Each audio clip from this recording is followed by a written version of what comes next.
ఇక ఢిల్లీ సీఎంగా అతీషి ఆప్ శాసనసభ్యుల సమావేశంలో నిర్ణయం, ముఖ్యమంత్రి పదవికి కేజ్రీవాల్ రాజీనామా, ఆయన మళ్ళీ సీఎం చేయడమే నా లక్ష్యం అంటూ అతీషి చెప్పింది. సో ఢిల్లీ సీఎంగా అతీషి అయిన తర్వాత తను అన్నమాట మళ్ళీ కేజ్రీవాల్ ని ముఖ్యమంత్రిగా చేసుకుంటామని చెప్పి. యాక్చువల్ గా కేజ్రీవాల్ జైలుకి వెళ్ళడానికి గల కారణం liquor scam. Delhi liquor scam అంటే అదొక లిక్కర్ పాలసీ.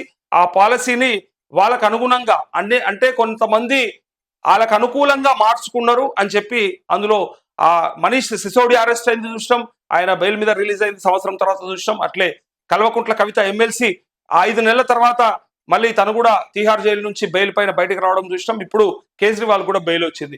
ఈ బెయిల్ రావడానికి గల కారణం కూడా యాక్చువల్గా సుప్రీంకోర్టు చెప్పింది, మీరు అంటే విచారణ పేరుతో ఎక్కువ కాలం పాటు జైల్లో ఉంచుకోలేము, వాళ్ళ ప్రాథమిక హక్కులకు భంగం కలిగించినట్టే అని చెప్పినటువంటి సుప్రీంకోర్టు ఆదేశాల మేరకు ఇక వాళ్ళని బెయిల్ పైన రిలీజ్ చేశారు. కానీ ఈడీ కానీ అంటే ఎన్ఫోర్స్మెంట్ డైరెక్టరేట్ కానీ సిబిఐ కానీ చెప్పిన ముచ్చట ఏంటంటే యాక్చువల్ గా వీళ్ళు బయటికి వెళ్తే ఆ సాక్షులను కానీ సాక్ష్యాధారులను కానీ ఇన్ఫ్లుయెన్స్ చేసే అవకాశం ఉంటుంది, అనవసరంగా కేసు ముందరికి జరగదు, విచారణలో ఇబ్బందులు ఏర్పడతాయని చెప్పి వాళ్ళు చెప్పినప్పటికీ కూడా ఇది ఎక్కువ కాలం పాటు ఉంచుకోకూడదని చెప్పి ప్రాథమిక హక్కులకు భంగమే అని చెప్పి సుప్రీంకోర్టు వీళ్ళందరికీ కూడా బెయిల్ ఇచ్చింది. మరి ఇక కేసు విచారణ ముందు ఎట్లా జరుగుతుంది, నిజంగా పూర్తి విచారణ జరిగి ఫైనల్ జడ్జిమెంట్ వింటమా చూస్తామా, మరి వీళ్ళందరూ జైలుకి వెళ్తారా మళ్ళా అనేది పెద్ద ప్రశ్న.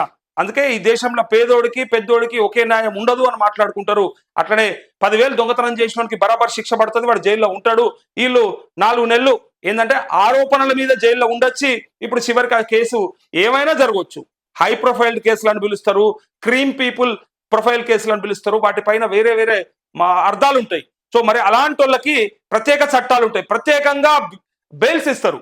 ఒక పేదోడికి జైల్లో ఉన్నాడు, శుక్రవారం నాడు జైలుకు పోయిండు, మళ్ళా వాడు సాటర్డే సండే హాలిడేస్ వస్తే మండే దాకా వాడిని చూసే పరిస్థితి ఉండదు, కోర్టులో సబ్మిట్ చేయరని చెప్పి అనుకుంటాం. కానీ అదే పెద్దవాళ్ళకు అవసరమైతే అక్కడ కోర్టులు పనిచేస్తాయి, స్పెషల్ బెంచ్లు పనిచేస్తాయి, స్పెషల్ కోర్టులు వాళ్ళకి సపరేట్ గా బెయిల్స్ ఇప్పించే ప్రయత్నం చేస్తాయి. ఇట్లా అన్ని కూడా మనమే చూస్తా ఉన్నాం, అన్ని కూడా మనకు తెలుస్తా ఉన్నాయి. ఇదే మారాలని చెప్పేసి నేను చెప్తా ఉన్నా.